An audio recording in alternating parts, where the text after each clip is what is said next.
The system gave me a mission to win the heroine's heart. The girl, who had the mind-reading ability since childhood, grew up to become a ruthless, cold, heartless, lonely, and dark yandere. I thought for a while and decided that I would enter that world when the heroine was only 1 year old. My face remained expressionless. Starting today, I'm her guardian. I'll teach her to follow the law, respect adults, stay positive, and become a good person. A good capture strategy begins with education. The system was convinced by my words. You're right. And just like that, on a snowy day, I picked up the 1-year-old heroine who had been abandoned outside the hospital. 6 years later, at the orphanage I had established, she asked in her innocent little voice, "Director, what does capture mean?" I gently patted her head. "It means I want you to experience the care and love of this world." 7-year-old Zhang Xinyu's eyes lit up, and she happily spun around. "Director, I love you too." Right beside her, her future subordinates, partners, enemies, and her first love all gathered around me and happily said, "We like Director the most." The heroine's affection level reached the maximum. The host completed the mission. So it can be done this way too. After my sudden death, I had no choice but to accept the system's capture mission. The system transferred the original plot to me. Looking at the girl with the sorrowful eyes in the file, I fell into deep thought. She was being trampled under people's feet, and her entire body was covered in wounds. Her eyes were lifeless, dull gray,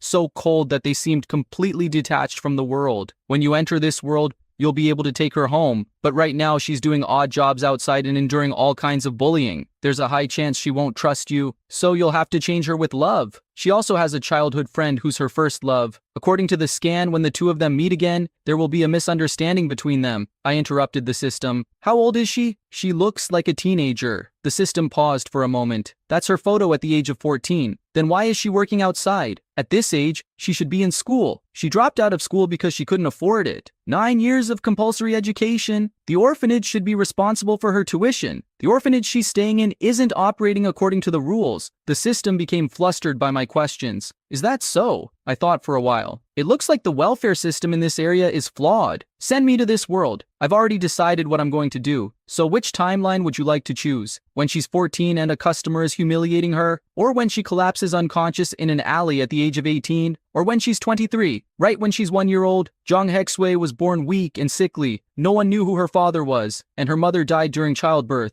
When she was only 1 year old, her distant relatives abandoned her at the hospital gate. It was a freezing winter day and snow was falling from the sky. Zhang Hexui had a high fever, and she had already lost part of her hearing, but the irony was that she possessed the heroine's golden cheat, mind reading. From that day on, her world fell into silence, but malice began pouring toward her from every direction. I stood in front of the hospital gate, looking at the little girl sleeping peacefully in my arms. I spoke directly to the system. "If you want me to win her heart, then give me some perks, like money. Otherwise, the heroine will starve to death. I can't provide you with any financial assistance before the capture mission is completed. I don't care. You brought me here, so figure out a solution for me." "Fine. Wait a moment." After a while, the system returned. It handed me a bank card and said it was sponsorship from the previous host. Without hesitation, I accepted the bank card. After activating the perk, the system looked a little troubled. This was the 13th time it had asked me, "Are you sure this is really okay? How about I send you 10 years into the future?" I shook my finger in refusal. I'm 22 years old, and for this capture mission, starting when she's 1 year old is perfect. Definitely not 18, not 16 either, and absolutely not 11. I carefully wrapped the little girl in a blanket and carried her into the hospital. I hope I'm not too late. Maybe her hearing can still be saved. The system created fake ID documents for me. The first thing I did was take Zhang Hexui to the hospital for a checkup and treatment. After that, I went to take over the old and rundown Boai orphanage. After completing the procedure, the hospital handed Zhang Hexui over to the police. Because of my planning, I later legally adopted her, and she came to Boai orphanage. She became the orphanage's only child. Everything was exactly the same as in the original plot. There was only one difference. This time, I was the director of the orphanage. While taking care of Zhang Hexui, I completely rebuilt the orphanage. I systematically improved all of its facilities. Everything progressed at an astonishing speed. Seeing this, the system was genuinely shocked, because Zhang Hexui's affection level toward me started rising incredibly fast. It had already reached 80. I wasn't surprised at all. For a young child, the closest person is always the one who takes care of them every single day. Even though Jang Hexway still didn't understand what love meant, she had already learned that whenever I came to pick her up, she would stretch out her little arms toward me and give me a sweet smile. Every time the system saw this, it muttered to itself, "How is this possible? You can really do this? So it can be done this way too." I ignored its surprise. I looked at the completely transformed orphanage in front of me and said with satisfaction, "The efficiency is pretty good. Now I just need to see if there are any integrated educational facilities nearby. I've checked the policies in this area. Orphanages can also operate their own schools. It's just that Bo Orphanage doesn't meet those requirements yet. I still need to work harder." The system couldn't understand what I meant, so it decided that staying silent was the best option. Because she arrived at the hospital in time and received proper care from me, Jang Hexway grew up very healthy. By the age of 3, she was already running around and calling me director in her sweet little baby voice. Little Jang Hexway asked me, "Director, what does my name mean?" I picked her up in my arms and explained, "The day you came into this world it was snowing,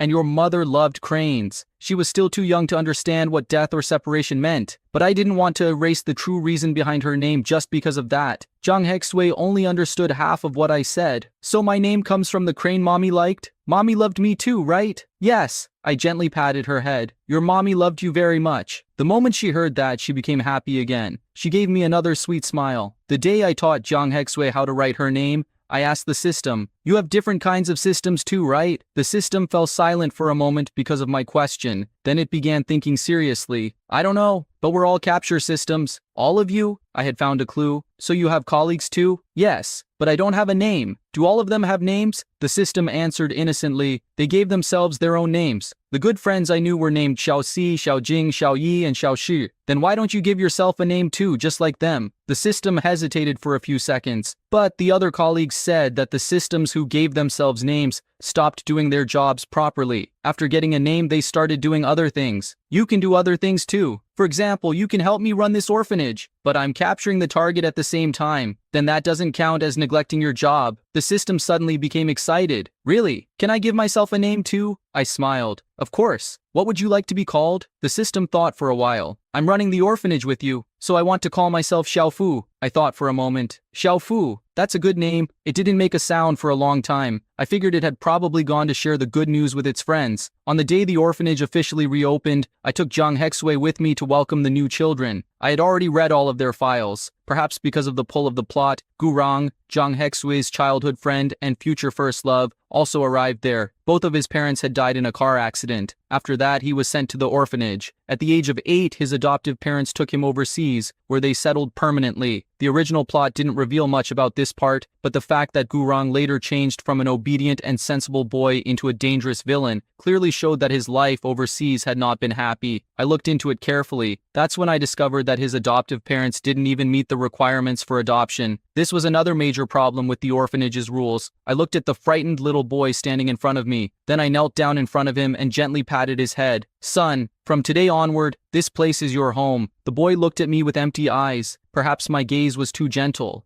It was filled with patience, so much so that even the most sensitive child couldn't sense even the slightest trace of malice in it. He cautiously reached out his chubby little hand and held my finger. There were still tear stains on his fair, adorable face. Even so, he quietly let me carry him in my arms. He ate the candy I gave him, and for the first time that day, he smiled. Then he learned to call me director in his little baby voice. Meanwhile, Jiang Hexway was showing the new children around the orphanage with a serious expression. I had entrusted her with that responsibility very seriously, and she was carrying out her task just as seriously. Like a big sister, she walked around among the new children. I saw her comforting one of them. "Don't cry anymore." Then she gave another child a piece of candy. After that, she clenched her tiny fist and declared, "This is the best orphanage in the world." Seeing her made me smile. In the afternoon, I took the children in for their nap. Jiang Hexway was far too excited. She couldn't fall asleep at all. She quietly came over and whispered to me, "Director, out of all the new children who came today, I like Lucci the most. He's really cool." "Is that so? Lucci? Why does that name sound so familiar?" The moment my eyes landed on the birthmark on Lucci's face,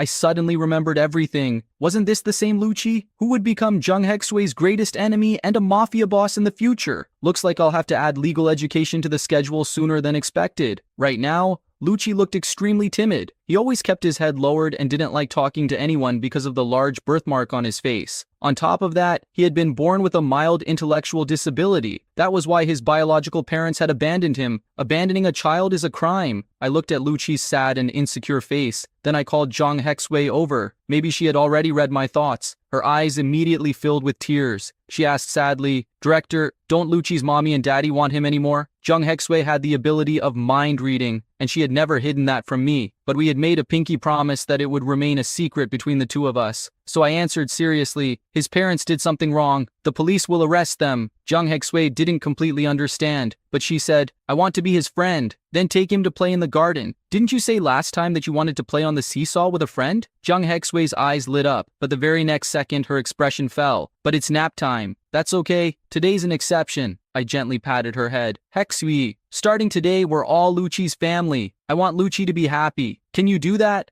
Zhang Hexwei was instantly filled with determination. "I can." I opened the garden gate and waved my hand. Under the warm sunlight, I watched the two little children happily run toward the seesaw, shouting with joy. Then I returned to the dormitory. Just as I had expected, every little head was lowered. "You can't fall asleep, can you?" I chuckled. For a moment, the entire room fell completely silent. Only Gurong raised his head and pointed toward the garden outside the window. She said in her sweet little baby voice, "I want to go play with Director." "Then let's all go play in the garden today." I smiled. My eyes narrowed with my smile. "But it's still nap time. So next time we won't do this, okay?" The children, who had been nervous and tense just moments ago, instantly lit up. They answered in unison, "Okay!" Like a flock of cheerful little birds, they all ran toward the garden. I slowly walked behind them and started talking to Xiaofu. "Why is their affection level toward me so high?" "Host, I've never seen anyone complete a capture this quickly. Do you know a story? A demon sealed inside a bottle promised that if someone set him free, he would grant them endless power and wealth. But many years later, when a fisherman finally released him, the demon became angry with him instead. He felt that the fisherman had come too late. That story is in my database. Love works the same way. Winning someone's heart is actually an exchange. Give love and receive love. But if a child has never experienced love since childhood, what do you think that fake and incomplete love could ever be exchanged for? So if I had come when Hexwei was 15 or 16, I could never have taken a place in her heart above Gurong, who had grown up with her since childhood. So that's why you chose the timeline where she was 1 year old to complete the capture? Host? Not entirely. I smiled and picked up a little child who came running toward me. I gently patted the child's head. "I just want to tell you one thing." "What is it?" "The word capture sounds awful. There are many different forms of love in this world. Helping children become familiar with all of them is also a kind of capture." "Host, you're truly different from everyone I've met before." I placed the little girl on the swing. "How many people have you even met so far? As far as I'm concerned, you're still just a child yourself. Maybe according to your evaluation, winning someone's heart was my job. That's why you chose me." The system became a little flustered. "So what was your job before? It also seems like a lot of people loved you before." "Host, is that really true?" I paused for a moment. Then I replied with a faint smile, "I used to work in special education. I really was the odd one out in the Zhang family.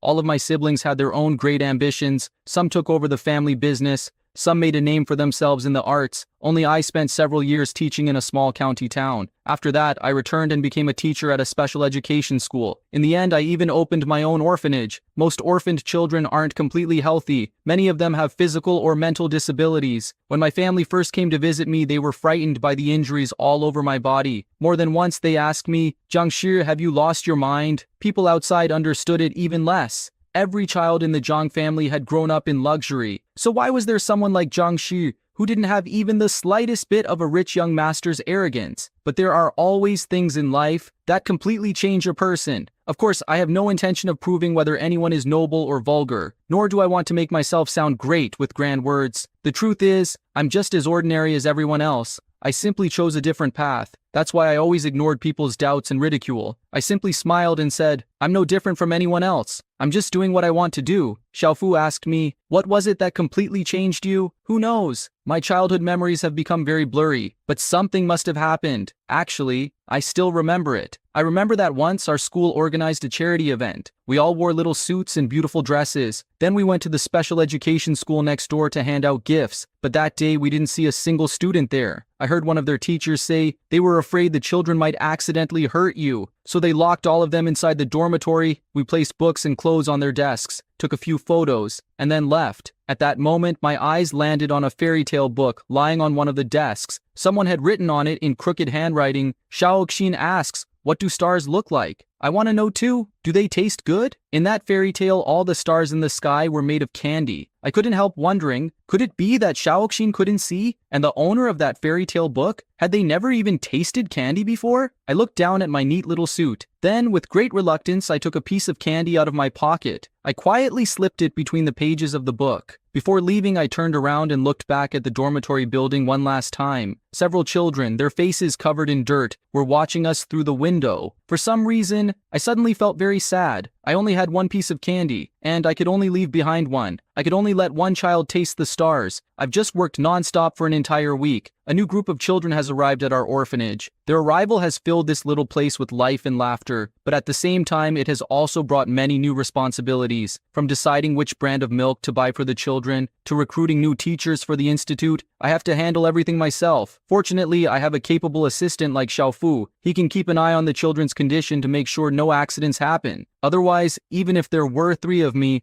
I still wouldn't be able to handle all this work. Our welfare institute isn't very large yet. I've already hired a cook, a cleaner, a doctor, nurses, and caretakers. Now the next step is to start classes, and for that I have to make sure I hire only trustworthy people. After several rounds of interviews and screening, I finally found the most suitable candidate. She was a young woman whose beauty was no less than that of a celebrity. She had chin-length short hair, rosy lips, white teeth, and a very gentle personality. There was also a bright red beauty mark at the corner of her eye. To be honest, I could almost tell that she had grown up in a good family, whether it was the way she spoke or the way she carried herself. She looked like someone who had been raised with love and care since childhood. However, her skin was lightly tanned, and her cheeks still carried the rosy color left behind by the mountain sun and cold winds. "My name is An Wangking." The girl's eyes sparkled like stars. "Hello, Director Zhang." I reached out my hand toward her. "Hello, Miss Wangking." After Wangking joined the staff, I finally had more time to focus on the children's education. Well-funded welfare institutes usually operate their own schools. Those without enough resources send their children to outside day schools. However, considering the special circumstances of some of the children, I decided to divide them into different classes according to their abilities. After completing all the formalities,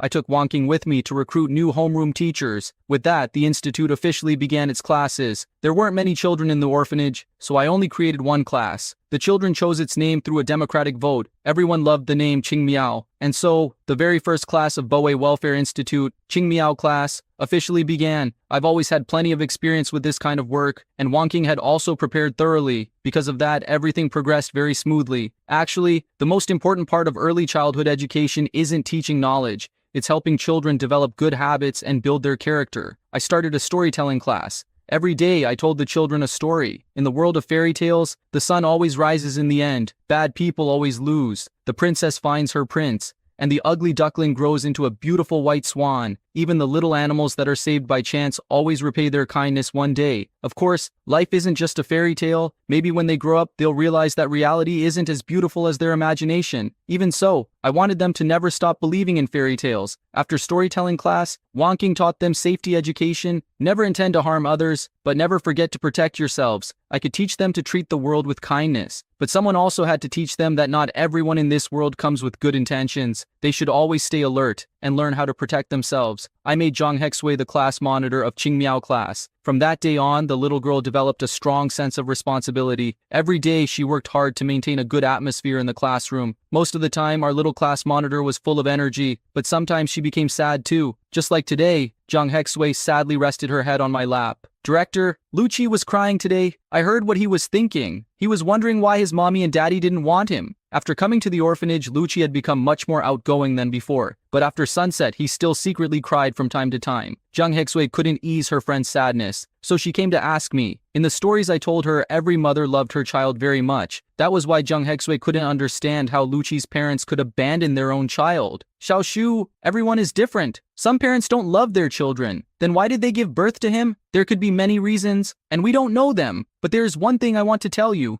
Lucci's parents committed a crime by abandoning him. There are many children in this world who have been abandoned by their parents. At least Lucci has a friend like you who cares about him. But many children don't even have a single friend." "Really?" Zhang Hexwei's dark eyes widened. "Yes. I gave her a piece of advice. When you're a little older, protect children who have also been abandoned, together with Lucci. I'm going to tell Lucci right now. Bye, director. Jung Hexwei listened to my words seriously. Then she got up and ran outside. Go ahead, Xiaoshu. Actually, in the original story, Lucci was famous for protecting his own people. Most of his subordinates were boys who had grown up on the streets, and almost all of them were orphans without parents. I was certain that wasn't just a coincidence, although in the illustrations from the original plot, the man with the birthmark on his face looked extremely intimidating. He always wore a cold expression, as if he had no emotions at all. But perhaps, when he was a child, he also wished someone would protect him the same way. People often say that many of the things people do after they grow up are actually attempts to make up for the unfulfilled wishes of their childhood. I fell into deep thought. At the very least, this time I won't let Lucci become a mafia boss again. After classes began, the first autumn arrived. I announced some news to the children.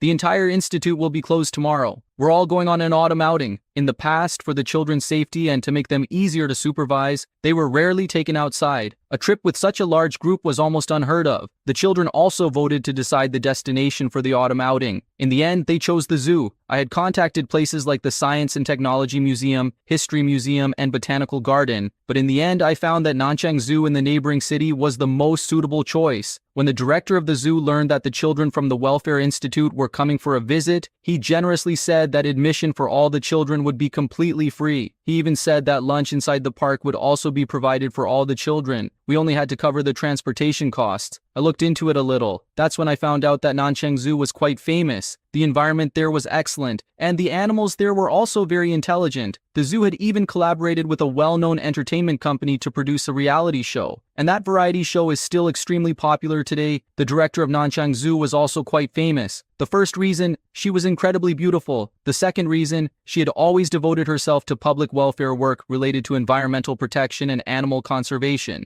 Out of curiosity, Xiaofu and I searched for her photo. She looked very young, with an exceptionally beautiful face. Suddenly, Xiaofu was startled. Ah, I remember now. What do you remember? I heard it from one of my friends before. The earliest colleagues who gave themselves names weren't necessarily systems. They weren't as intelligent as we are. By the way, there was a system named Xiaoling. Actually, it was a consciousness that could communicate with everything in this world. Later, it chose a host with the surname Ji. The Ji family possessed the ability to communicate with animals. They promised Xiaoling that they would always protect forests and animals. That was their promise. I looked at the director's name. So, she's a descendant of the Ji family. Xiaofu looked very excited. I'll finally get to meet a colleague. You'll meet many more colleagues in the future. Nanchang Zoo. My contact person was a young woman. Her WeChat name was Kai Wen. Just like her name, her voice was soft, filled with patience, and incredibly gentle. Director Zhang, please don't worry at all. That day, our zoo will reduce ticket sales, and will also assign staff members to accompany you as guides. Xiaofu suddenly spoke up. She also has Xiaoling's aura. Wait, something isn't right. Why does her data also contain Xiaoxi's data? Who's Xiaoxi? Before I could ask anything, Xiaofu muttered something to himself and disappeared. It seemed he had gone to contact his friends. But if those adorable systems really were involved, then it proved that choosing Nanchang Zoo had definitely been the right decision. I replied to Kaiwen. Then we'll be troubling you. Kaiwen replied with a smile. Not at all. The autumn outing filled every child in the orphanage with excitement. Every day they discussed which animal they wanted to see first. Meanwhile, Wangking was still worried about the children's safety. She kept reminding everyone of the safety rules. She even prepared a special Qingmiao handkerchief and a small autumn outing flag for every child. The flags were attached to the children's small backpacks. The green handkerchiefs were tied around their wrists with butterfly knots. The teacher's contact information was also printed on the handkerchiefs, so if any child got separated, they could easily find their way back. I divided the more than 20 children into 4 groups. The children voted to choose the leader of each group. Each group also had its own flag. The group leaders were responsible for making sure none of their members got left behind. Since this was everyone's first outing, the tension was obvious on all the little group leaders' faces. They said to me very seriously, "We'll take good care of everyone." Seeing their excited yet nervous expressions, I rented a large bus. Amid the children's laughter and cheerful chatter, we set off as soon as the sun rose.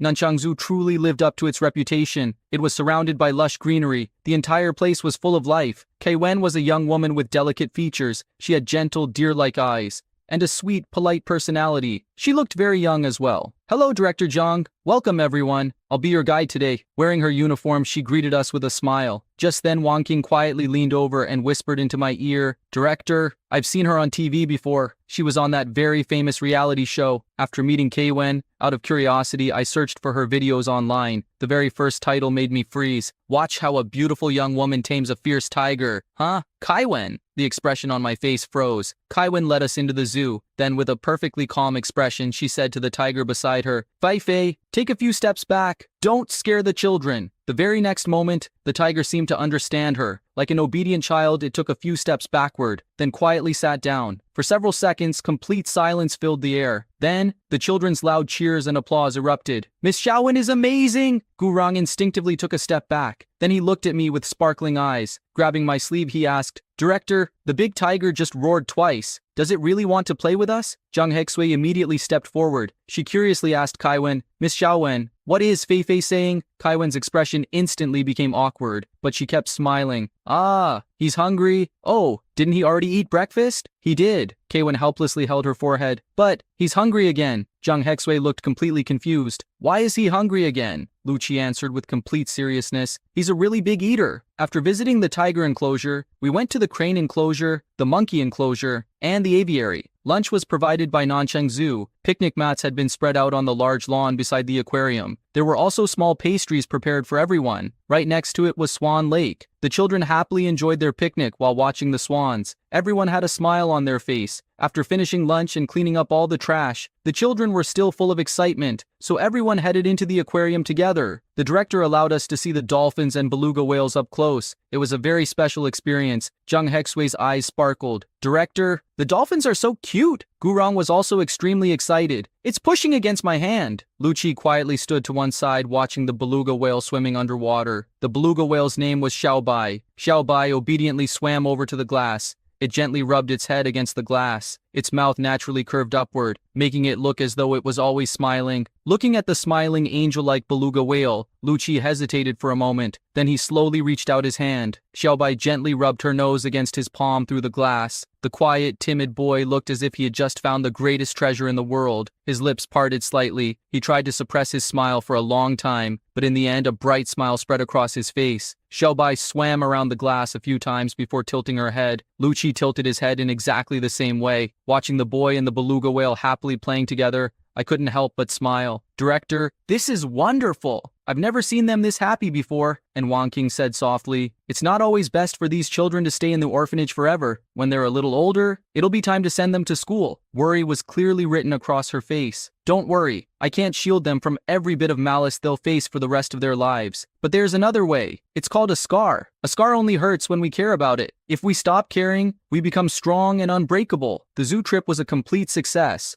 After we returned to the orphanage, no one told the children to do anything, yet they all voluntarily wrote weekly diary entries and handed them to me, even during art class. Without saying a word, everyone drew the animals they had seen at the zoo. They had loved the zoo so much that they simply couldn't stop thinking about it. So I downloaded the Nancheng Zoo reality show. Every weekend I played one episode for the children. Without a doubt, it became their favorite weekly activity. Sometimes they even saved their pastries for later, just so they could grab the front row seats in the common room to watch the show. Winter arrived, and Wang Qing and I went shopping for new winter clothes for the children. On the way, Wang Qing asked, Director, this year's review and inspection are over. Next year we'll probably accept more children too, right? Not just that. Next year our Welfare Institute will officially begin handling adoptions as well. I let out a quiet breath, but there's no need to rush. We'll have to screen every adoptive family very carefully. Wang Qing nodded in agreement. Bo Welfare Institute still wasn't very large. Even if we accepted more children, there would probably only be around a dozen in total. But that was fine. A few years from now, once I secured more funding, we could expand even further. You eat a meal one bite at a time, and you walk a road one step at a time. As we walked, we arrived in front of a hot pot restaurant. The aroma drifting out from inside immediately made us hungry. I looked at her and asked, how about some hot pot? Wang Qing was briefly surprised, but we still have to head back. I smiled. We'll bring the children here tomorrow too. Good food should be enjoyed together. Wang Qing looked at me. Suddenly her eyes became incredibly gentle. She smiled softly. Director, sometimes I feel you're exactly like someone I know. In some ways you're so similar, and in others completely different. When I first met you, I was genuinely stunned for a few moments. Do you miss them? Go visit them during the new year. A little, but I'm too embarrassed to say things like that to them. Are they your relatives? He's my older brother, and just like you, he's a teacher too. I was a little surprised, but not completely. In life, there are always one or two people who completely change you. The new year was approaching. On New Year's Eve, light snow began falling over Boy. I took the children outside to build snowmen. We even had a snowball fight. Everyone played with all their hearts. Only Jung Hek-sui sat quietly on the steps. She rested her chin on both hands, watching the snowflakes fall from the sky. I had bought every child a 3-piece winter outfit. She took off one of her soft gloves. Then she held out her hand to catch the falling snowflakes. I could almost guess what she was thinking. I had once told her that it had also been snowing on the day she was born, the same day she met her mother for the very first time. Perhaps she believed that every time it snowed, her mother came back to see her, but she didn't stay alone for very long. Lucci and Gurong each grabbed one of her arms. Then they pulled her away with them. Come on, let's draw in the snow. Lucci and I already finished ours. We've been waiting for you. The cold had turned Gurong's face bright red, but he looked incredibly excited. I drew a little tiger. Lucci drew a little whale. What are you going to draw? Jung Hek-sui crouched down and started drawing in the snow. Gurong watched for a while, then asked in confusion, "What's that? A caterpillar?" Lucci stared at it for quite some time as well. Then he said seriously, "A chicken." Jung Hek-sui, who had been smiling proudly just a moment ago, immediately widened her eyes in anger. "No, it's not. It's a red-crowned crane. A crane!" The children dragged me over to settle the argument. Trying not to laugh, I said, "Yes, it really is a crane."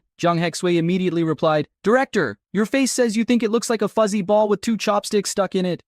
I got caught. Smiling, I gently patted her head. "All right, how about this? I'll make a crane with you." The little girl, who had been pouting just a second ago, instantly brightened up. After playing in the snow, I sent all the children back inside. "Hurry and wash your hands and faces with warm water. Otherwise, you'll catch a cold." The new year at the orphanage was anything but lonely. Many people came to visit us, and Wang King didn't go home either. When I asked her why, she smiled and said, "This is my first new year with Boei Orphanage. I want to spend it with the children." Together we hung Spring Festival couplets on the doors. Then we sat together and watched the Spring Festival gala, played games, and everyone made their own wishes. I prepared a red envelope for every child. Inside was a gift and a heartfelt letter I had written for them. In return, I received 27 little notes from the children. Each one contained a wish they had written down. The children were still very young, so by 9 p.m. I sent everyone to bed. Then I returned to my office. There was still some work left to finish. It was almost midnight. After working non-stop, my neck and shoulders had become stiff. I was just about to massage them myself when a warm surge of energy spread throughout my entire body. All my exhaustion disappeared in an instant. I froze. Xiaofu, host, there are only 5 minutes left until the new year begins. Yeah, time really does fly. I set my pen down on the desk, then quietly gazed out the window at the falling snow. After that, I got up and walked to the children's dormitory. I went from bed to bed, making sure every child's blanket was tucked in properly. Happy New Year, Jiangxi. Happy New Year, Xiaofu. When Jung Hek-sui, Gurong, and Lucci turned 7, I enrolled them in a nearby elementary school. Over the past 2 years, the orphanage had expanded once again. We had welcomed new children, and some of the older ones had been adopted. Even so, these 3 were still the oldest children there. Jung Hek-sui and Gurong were very popular. Many families wanted to adopt them. Some of those families were even quite wealthy, but neither of them wanted to leave the orphanage. Jung Hek-sui said, "I'm still the class monitor of Qingmiao class. I'm not going anywhere." Gurong also said, "If I leave, what will happen to Lucci and Xiaoshu?" On their very first day of school, as the 3 of them walked out through the school gate, I immediately noticed that Jung Hek-sui and Gurong looked a little down. Only Lucci remained as calm as ever. He politely greeted me. The moment they saw me waiting outside the school, Jung Hek-sui and Gurong froze for a second. Then they ran straight toward me. I knew they were trying to hide their feelings, so I didn't ask too many questions. "You're still little. Whenever I have time, I'll come pick you up myself." Jung Hek-sui grabbed my hand. "Director is the best. We're having cola braised chicken wings today, right?" I held her little hand. "It's our tradition on the first day of school. How could we skip it today?" Jung Hek-sui jumped up happily. She hugged her backpack tightly, then spread her arms and threw herself into my embrace. Standing behind her, Gurong and Lucci looked at me expectantly. "We're also having sweet and sour pork ribs and fried fish fillets. How could I forget your favorites?" Gurong shyly smiled. Lucci looked up at me. There was a bright smile on his face. He looked nothing like the sad little boy from the memories I had seen. My footsteps paused for a moment, then a joyful smile appeared on my lips. no matter what. He was changing in the right direction.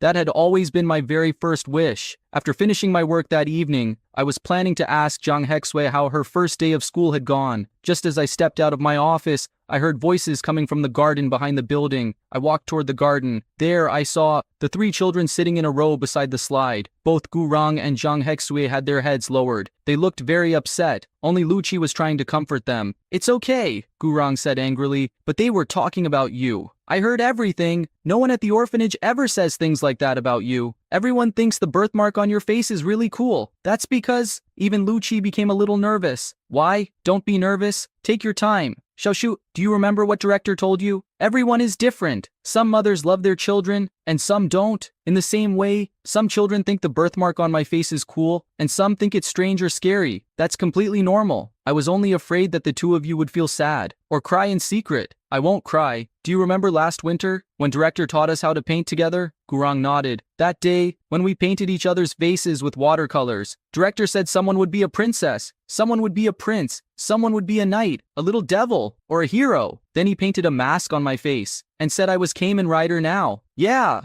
Gurong laughed. "That day you became so popular, everyone wanted to play with you. Lucci, you really looked so cool that day." Lucci smiled. "But I know, director only wanted to tell me that everything was okay. I used to think I was ugly, but director told me I was the coolest kid of all. After that day, I never hated myself again." Among the 3 of them, Lucci was the oldest, so Gurong and Zhang Hexwei didn't completely understand everything he was saying, but they still listened quietly. "So, it's okay. Even if other children say things about me, it doesn't matter, because I have the 2 of you. You'll always stand up for me. Director is my favorite person, and you 2 are second. Same for me. Me too. Director comes first, then you 2. Ha ha ha." Standing behind the wall and listening to the children talk, I became lost in thought for a while. Then a quiet laugh escaped my lips. I waited until the 3 of them hooked their little fingers together and promised to be best friends forever. Only then did I clear my throat softly and walk into the garden. "Oh no! Director!" The 3 children who had secretly sneaked outside to play immediately panicked. They quickly stood up straight and lowered their heads. But I didn't scold them. I simply walked them back to the dormitory. Before sending them inside, I knelt down in front of them, then patiently said, "In the future, no matter what happens, you can always tell me. Try to solve it yourselves first. But if you can't, I'll always help you." When they realized I wasn't going to punish them for sneaking out at night, the tension completely disappeared from Zhang Hexwei's face. She was the first to nod. "Okay." At that moment, Xiaofu's voice echoed in my ears. "Host, the heroine's affection level has reached the maximum. Mission complete." At that exact moment, Zhang Hexwei quietly asked, "Director, what does capture mean?" I froze for a moment. I had almost forgotten that Zhang Hexwei possessed the mind-reading ability. One day she was bound to find out that I had come to her from the very beginning with a capture mission. But it didn't matter anymore. I smiled. "It means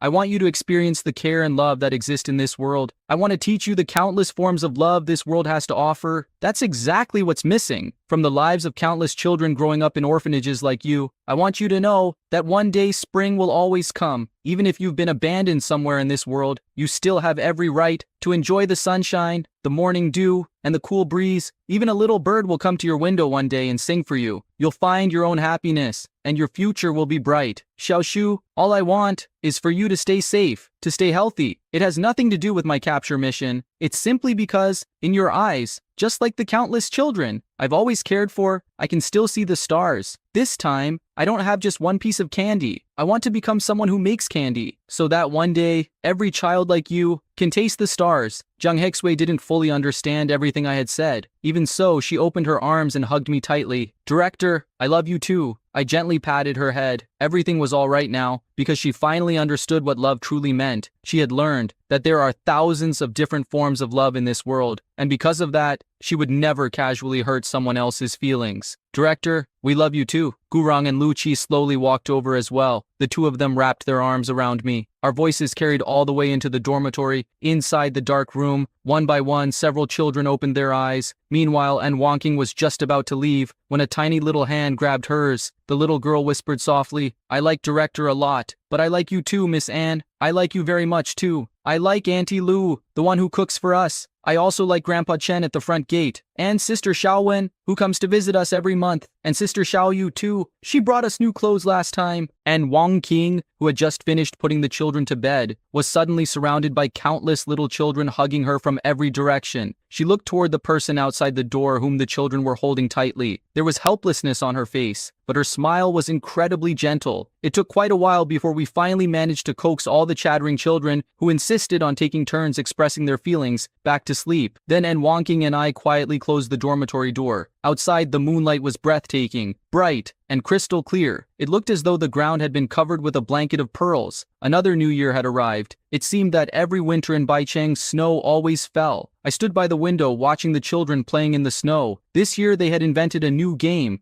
They kept following the science teacher around, insisting that the teacher show them the shapes of snowflakes. Little by little, and Wang Qing walked over and stood beside me. Your leave request has been approved. Go home, Wang Qing. You haven't been home in a long time. Wang Qing shook her head. There's no need, Director. On the second day of the new year, my older brother is bringing his students here. He said they'd like to volunteer at our orphanage. How old are his students? They were the first class my brother ever taught. They've all graduated now. Don't worry, Director. They have plenty of experience. And my older brother is a very kind person too. And Wang Qing just kept talking. Without saying anything, I simply smiled and nodded. It looked like the orphanage would be just as lively this year. On New Year's Eve, as usual, I tucked all the children into bed. Then I sat alone in my office. As always, Xiaofu quietly massaged my shoulders. Like talking to an old friend, I casually asked, Xiaofu, when are you leaving? Ever since he had started accompanying me, he had told me that once the capture mission was completed, he would have to find his next host. After all, even systems had KPEs. Xiaofu used to be incredibly excited about becoming the KPI king. When he saw my mission progressing so quickly, he had practically jumped with joy. But for some reason, after Zhang Hexui's affection level reached 100, he was only happy for a short while. After that, he never mentioned leaving again. He always stayed by my side. But this time, Xiaofu didn't remain silent as usual. After a long pause, he slowly landed in the palm of my hand. He rarely appeared before me in this form.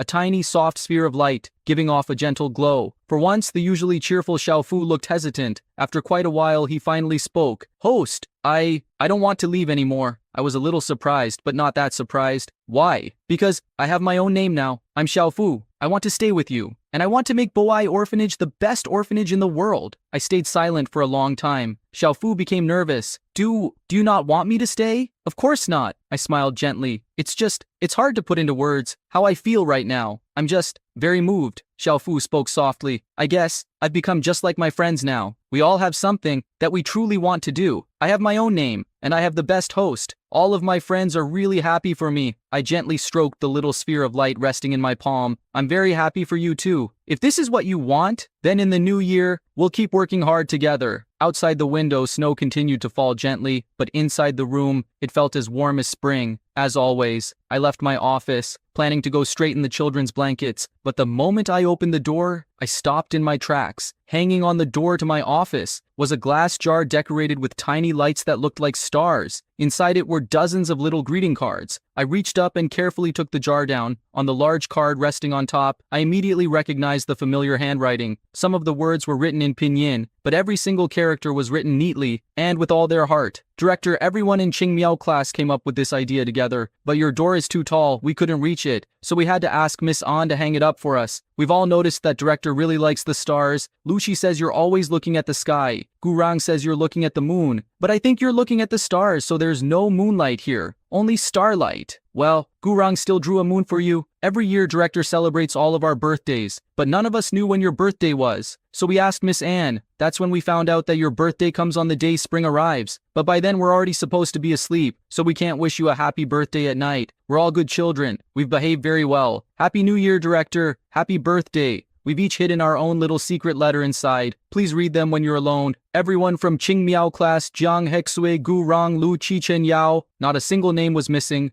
Not a single extra name had been added. Every child had carefully written their own name. Then I opened Zhang Hexui's secret letter. Director, you once told me that it was snowing on the day I met my mother. That was winter. I don't know what day I met you for the first time, but I think it must have been the most beautiful season from a fairy tale, because that's the season when I met you. So this is the very first letter of spring that I'm giving to you. Director, I love you the most. Jang Hek-sui. Somewhere outside, fireworks suddenly began to explode. Brilliant colors bloomed across the night sky. Happy New Year! Happy birthday! Happy New Year, Jiangxi! I hugged the glass jar filled with starlight tightly against my chest. As I looked at the letter that had come with the arrival of spring, I remembered something Xiaofu had once asked me. He had said, "What if one day Jang Hek-sui finds out that in the beginning, you only came here to win her heart?" I had thought about it for a while. Then I answered him, "It doesn't matter. Just like I told Jang Hek-sui, everything is all right. Love never distinguishes between high and low, or rich and poor, or noble and humble. Love only cares about one thing, whether it's genuine or false. There are countless forms of love in this world. Conditional love, unconditional love, love that's only for appearances, love that comes from the depths of the heart, love that's quietly hidden, love that's openly expressed, love that's accepted, or even a love that may not have been genuine in the beginning, but in the end, it gave its whole heart without holding anything back."